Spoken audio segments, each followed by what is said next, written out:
नमस्कार मंडळी, veg non veg तडकामध्ये मी सोनाली आपलं मनपूर्वक स्वागत करते। पावसाळा असो, उन्हाळा असो किंवा हिवाळा असो, तोंडाची चव बदलून जर काहीतरी चमचमीत खायचं असेल तर गरमागरम भाकरीसोबत या सुकटच्या कालवणाची चव काही वेगळीच लागते।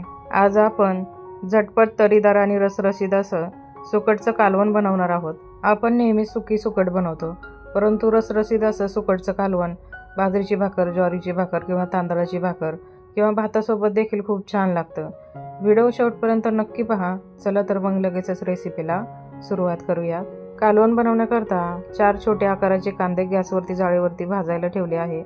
दुसऱ्या गॅसवरती एक लोखंडी तवा ठेवून त्यावरती सुकं खोबरं भाजून घेतलेलं आहे। साधारण 3 ते 4 चमचे एवढं सुकं खोबरं मी भाजून घेतले। त्यानंतर 4 मध्यम आकाराचे कांदे भाजून घेतलेले आहेत। 10 ते 12 लसणाच्या पाकळ्या, 1 इंच अद्रकचा तुकडा, थोडीशी कोथिंबीर घेतलेली आहे। एक मोठ्या आकाराचा कांदा कापून घेतलाय, एक मोठ्या आकाराचा टोमॅटो कापून घेतलाय, थोडीशी कढीपत्त्याची पानं घेतलेली आहे 10 ते 12 आणि बारीक चिरलेली इथे कोथिंबीर घेतलेली आहे। यानंतर इकडे एक मोठी वाटी एवढी सुकट घेतलेली आहे। सुकट ही स्वच्छ निवडून घेतलेली आहे।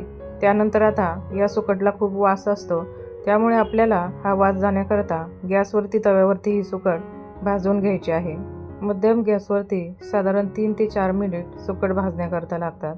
तर बघा, सुरुवातीला सुकटचा रंग एकदम पिवळट असा असतो, भाजल्यानंतर थोडासा असा लालसर येतो। त्यानंतर आपल्याला गॅसची फ्लेम बंद करायची आहे आणि ही सुकट थंड करून घ्यायची आहे।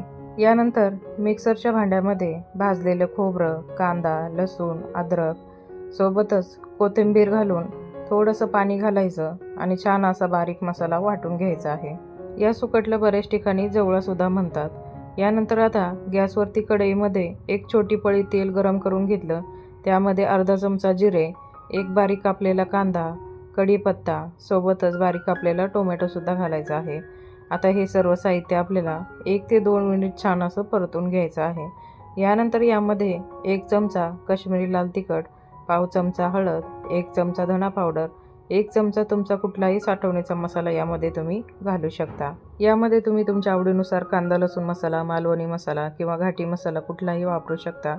छान असे मसाले तेलामध्ये परतून घ्यायचे।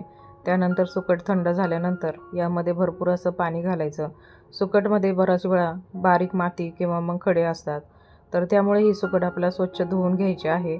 सुकट घेताना ती वरच्यावर उचलून घ्यायची, म्हणजे पाण्यासोबत तळाशी माती किंवा खडे बसतात, म्हणजे ते खालीच राहतात।